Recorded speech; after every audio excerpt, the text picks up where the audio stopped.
Well, welcome to the cabin. We're here with Mr. Ron McNeil. It is Sunday, March the 5th, and on the Pierce Media Network. We're so happy to have you here, Ron.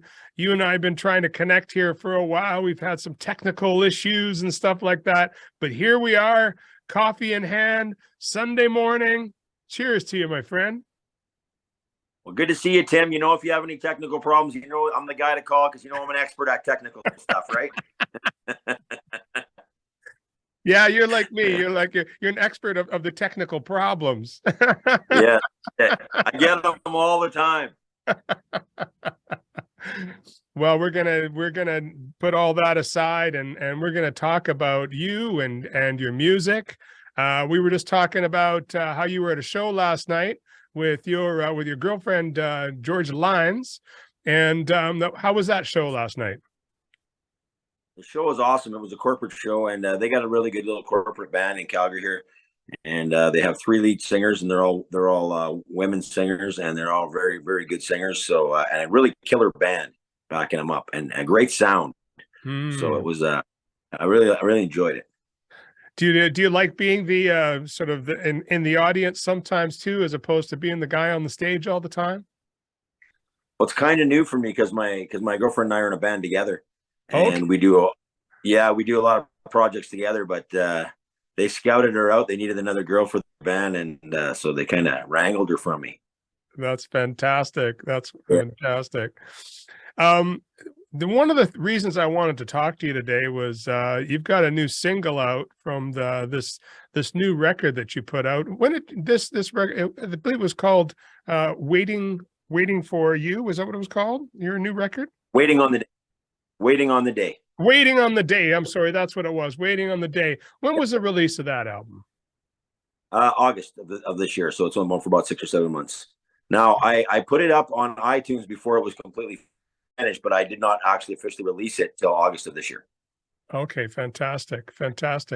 And there's a single right now that's getting a lot of airplay at the Pierce Media Network on Cat Country. And it's a song called Hey Bob Dylan. Tell us about that. What inspired you to write that song? Well, that song is about a couple different things, but the main point of the song is about when Dylan went electric at the Newport Folk Fest, and he was kind of the prince of folk music, and everybody kind of turned against him because he went electric. And he had just some shabby guys backing him up called the band.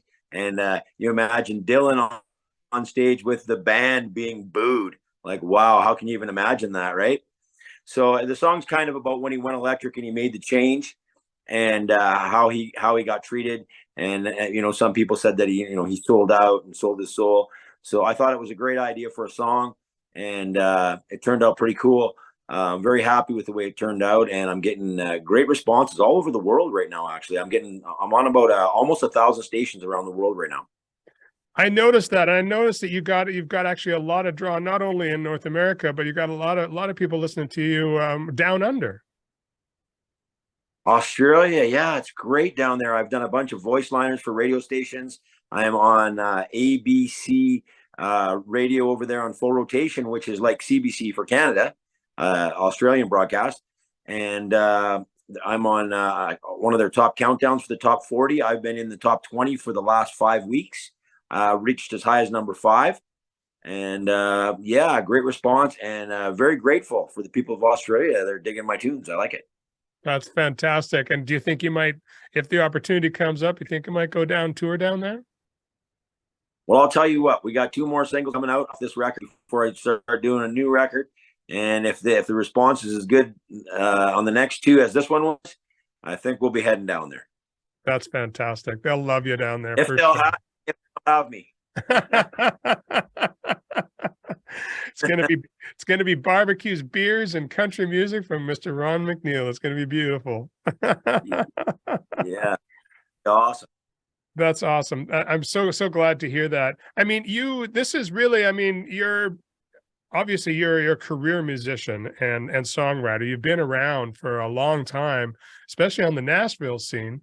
but you've more been in a support role as a songwriter and as a musician down there. And so now you're really stepping out and enjoying, the focus of the spotlight on yourself. But tell us a little bit about how you got started. Tell us about the beginnings of your music career. Well, my family in the Maritimes is they're all involved in music. Um, as a matter of fact, we have a little wall of fame. It's called Country Music Wall of Fame in the community that I come from in Minto, New Brunswick, which I was inducted into in 2019, a few years ago. But I have 7 other members of my family that were inducted in that before me as well. So we got brought up on kitchen parties. My dad recorded in L.A. in the '70s, which was kind of unheard of for a small band from New Brunswick to end up in L.A. recording, especially with the cost of recording back in those days. Sure. So I kind of got brought up. I got brought up. Like, I mean, it was all around me. Like, I remember going to my dad's gigs when I was 14 years old, sneaking in to watch my dad play. You know, That's awesome. sneaking a beer or two while my dad was up there playing. Having a good. But that's kind of where my the roots of it comes from is from my family. But as far as I didn't get my really deeper into it until about 2001. I got my first song recorded, and it was recorded by a kid that was on Canadian Idol. Huh. And his name was Justin Ament. He became a good friend of mine. A real talented singer, a good guitar player, good drummer, all around good musician, and I'm very grateful that he recorded my song. It was called "Halfway to Nashville," and my first song that I ever had recorded, and we got on the radio with it. And from there, I never looked back. Fantastic. Keep it going. That was the door. It opened, and you walked right through. The first time I was driving I had a brand new pickup truck, and I was driving down the road, and I heard my song come on the radio. I had goosebumps all the way from my toes to my fingers. It wasn't me singing it, but I wrote it, and it was my friend singing it, and it felt pretty good. Damn, that is amazing. Congratulations.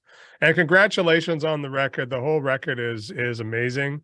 Production, obviously, you can tell that you're also a veteran, producer too, because I can hear that you've got some of the best playing on the record. Tell me about your role as a producer in this record. Well, I started producing my own demos and working with the guy who co-produced the record with me, Jason Howard out of Nashville, he's a freaking genius, this guy. He can do it all. He can mix, he can master, he can sing 7 different levels of harmony. He can play guitar, he can play bass. I mean, he's my guru guy. So whenever I need anything, if I can't figure something out, I usually go to him. But he worked with me on the project. And not only as a guitar player, but he co-produced the project with me. And we spent a lot of time before we went into the studio doing pre-production. So we'd get on the phone and we'd FaceTime each other and we'd say, listen, here's what we got. Where are we going with this? And I'd shoot my ideas to him and he'd shoot his ideas to me. And we kind of shaped the song. Before we went in the studio, we had detailed notes of how these songs were going to go. Okay, we're going to be heavy toms on this. You know what I mean? We're going to come in here. We're going to have a trash can ending on the end of Hey Bob Dylan. After we do a break, we're going to go brrr, like kids in a garage, just racking it out. Some of the cool things that are on the record, we came up with these before we went into the studio. And we knew we wanted them. So Jason has been a great friend of mine. I talk to him pretty much 2 to 3 times a week still to this day. He's done a lot of my demos. He's produced some of my demos for me. I've produced some of my other demos for myself as well. And so he's very strong on the engineering side of things. Mm-hmm. And then we have an awesome engineer here in Calgary that we worked with at an audio house, Grant Howarth. And he was so great to work with. He went to school to be an engineer. And he has an amazing little studio and he does fantastic work. So the 3 of us working together was really a really great collaboration for me. I had produced a couple projects before that and I did well with them. But I leaned on Jason on the engineering side of things for a lot of the heavy lifting when it comes to engineering. getting those mixes right. Was leaning on Grant and him for that. And for me, I just, I have the basic ideas of what I want, the tones, the sounds, kind of how I want it to come across. And yeah, I'm definitely, I was very, very involved in producing it with Jason and Grant as well, the engineer. We were, we were having meetings and Skyping in, and Jason actually produced my vocals every time I was in the studio. He would not let me get out of the studio. He was in there. Okay, do it again, sing it again. And I was like, it's that one's pretty good. He's like, nope, not good enough.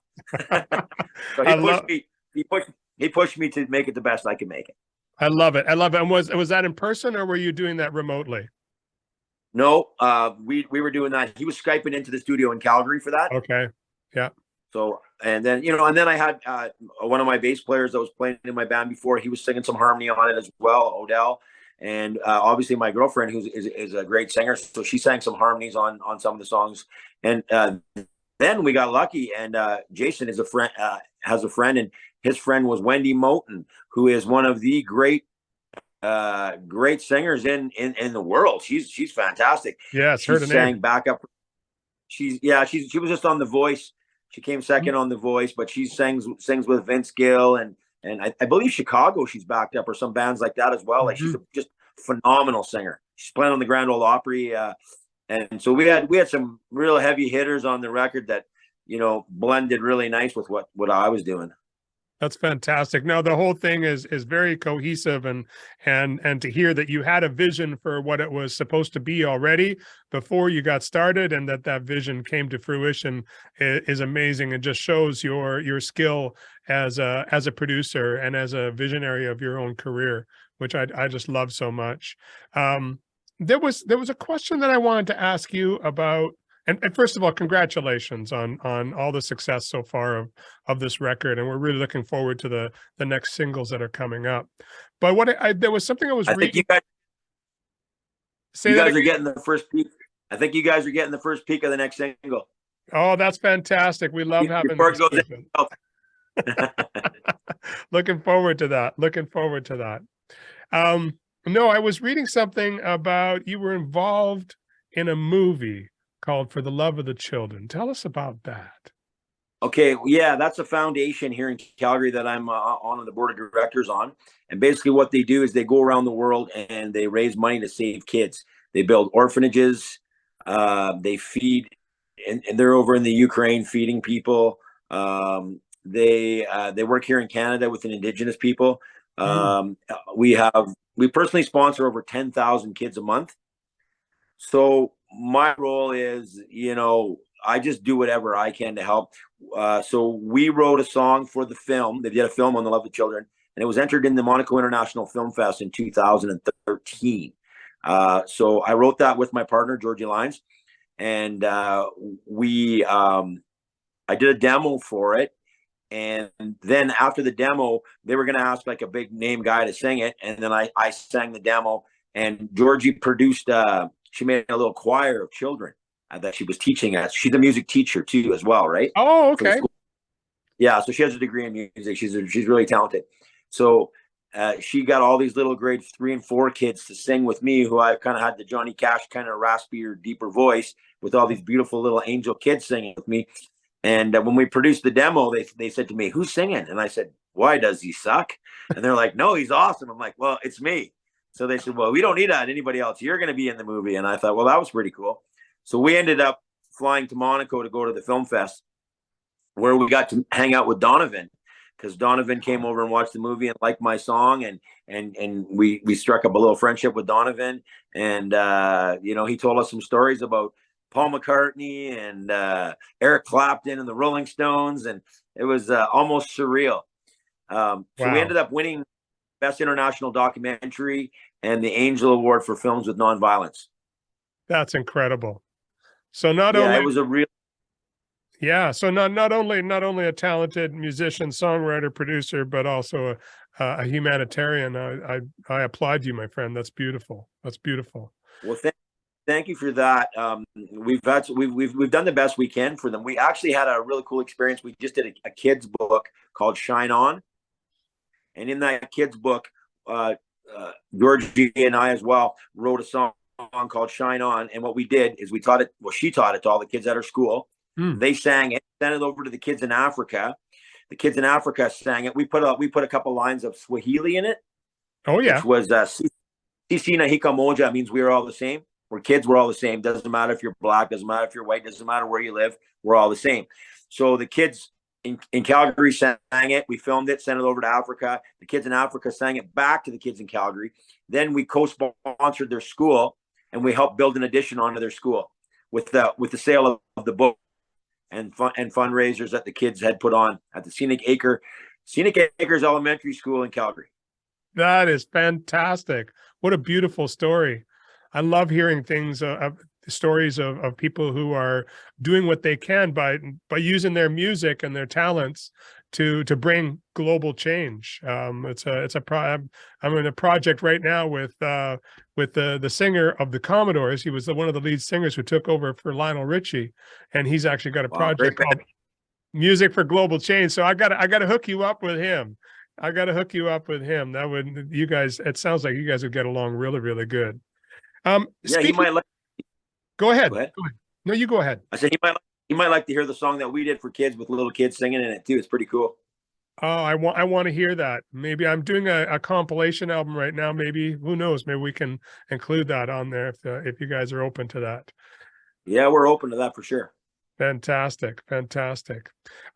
Yeah, speaking about kids and new artists that are coming on board, because myself, I do a lot of work with new independent artists, because I also have a hand in at big records here in Vancouver. What's as someone who I would consider to be a veteran, that's what you are.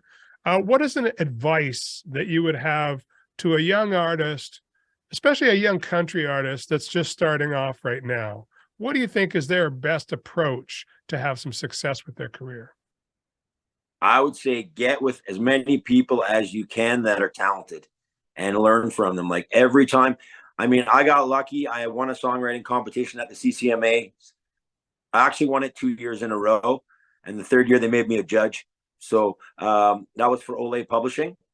Yep. So because of that, I got to get in some rooms with some pretty big writers. I've actually written with, I believe it's 14 #1 hit songwriters now that I've written songs with.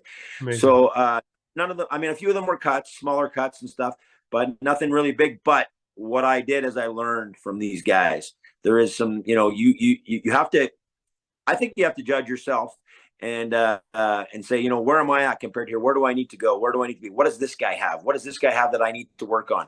And, I remember writing with one guy and I thought, wow, he's way better on guitar than I am. I'm not even close to this guy. I got to work on my guitar. And then I worked with another guy and I'm like, man, this guy can out sing me any day of the week. I got to work on my singing, and just work with as many people as you can and learn from everybody. You can learn from everybody. That's beautiful. That's advice that I also share, and I think it's very valuable advice. Everybody thinks they just got to sort of stay in their own lane and do their own thing and just keep working hard and hard. But having more of a wider view and bringing as many people and working with as many people as you can is really where we start to expand our careers. I love that so much. Absolutely. Yeah, absolutely. We have a house show every week, and we bring in songwriters and musicians and showcase them every week. And it's not a big showcase. We let them play 5 songs, and we give them a small gratuity, for playing, and just say, hey, come on down, show us what you got. Let some people check you out, and we'll shoot you a few dollars, and we'll give you some supper, and you can meet some people and have some fun. And we do that pretty much every week. That's amazing. Where does that take place? That's at the Ranchman's in Calgary. At the Ranchman's? Canada's greatest honky tonk. It's a legendary place. I've heard of it. I haven't been there, but I have definitely heard about its legend. Absolutely. So anybody who's listening who's in the Calgary area, that's where you want to be for sure. Yeah, I'm there every Friday, happy hour. Fantastic. So, what about any plans, any shows coming up that the people could come and check you out on in the next little while? I don't have anything right as of yet. We're working on some stuff that we're going to be playing in British Columbia. I believe we're going to be playing in Sycamoose. Oh yeah. In the summertime. So we're working on getting a contract for that. I'm working on some contracts right now for Stampede shows, some bigger Stampede shows. Beautiful. So we're in some negotiations with that. And then I just, take gigs as they come up. And then, we're at the Ranchmans every week. So I'm playing it, or I'm sitting in with somebody, or I'm jamming somewhere, and we're always doing something. That's fantastic. That's fantastic. Well, I mean, you're like, again, one of the hardest working men in country for sure. And you and your partner both and doing so many great things. And we really appreciate you for that. I really appreciate you coming in, for taking the time on a Sunday to come in and hang out at the cabin with me. It's been just such an honor to be here with you and to chat with you. There's so many other things that I want to ask you. So we're going to have to make a part 2 out of this for sure. Is there you're going to be the first ones to get your Pierce Media has been really supportive, and you're going to be the first ones to hear my new single. You're going to get a couple days before it goes out. Looking forward to previewing that for sure. And then maybe once that comes out, we should chat again. Absolutely. It'd be my pleasure. Fantastic.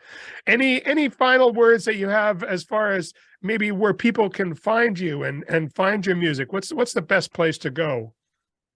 You can find me on Spotify under Ron A McNeil. And my record is called Waiting on the Day. You can also find me under ronamcneil.com. Okay. That's my website. And I'm everywhere. I'm on iTunes. I'm on I don't know. I don't think I have much on YouTube, but I think they might have a few songs on there. But most people are getting my stuff from Spotify or iTunes. Okay, fantastic. So no Ron A McNeil on TikTok yet?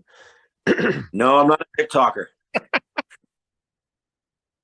I'm more of a slow talker than a TikTok. I love it. Ron, it's been great talking to you. And everybody who's watching, thank you so much for tuning in to The Cabin. And on the Pierce Media Network, we've been talking with Mr. Ron McNeil. Have yourself a beautiful Sunday, and we'll talk to you soon. Thanks, Tim. Appreciate it. Appreciate you.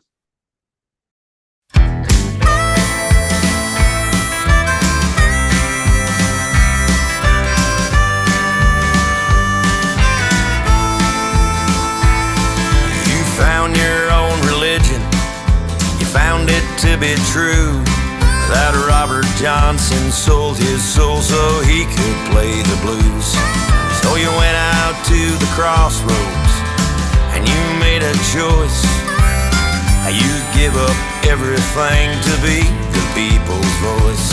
Hey, Bob Dylan, are you still willing to sell your soul for rock and roll, for the fortune and the fame?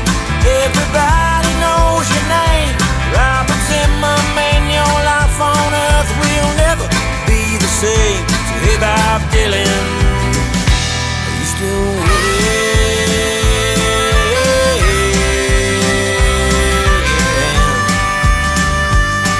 Bob Dylan,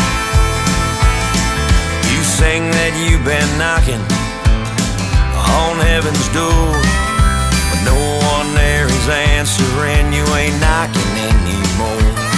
So you keep on freewheeling like a rolling stone to live up to the bargain that you made so long ago.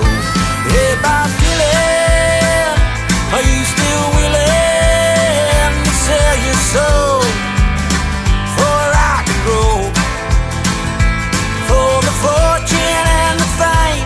Everybody knows your name, Robert Zimmerman. Your life on earth will never be the same. So hey, Bob Dylan, are you still willing?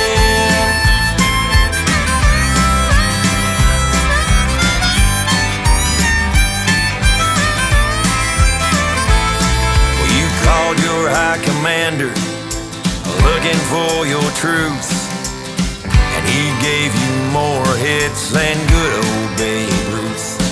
Now you look up to the sky, but all you see is rain. Teardrops from the angels fall and you're drowning again. Hey, Bob Dylan, are you still willing to sell your soul for rock and roll? For the fortune and the fame, everybody knows your name. Robert Zimmerman, your life on earth will never be the same. Hey, Bob Dylan, are you still willing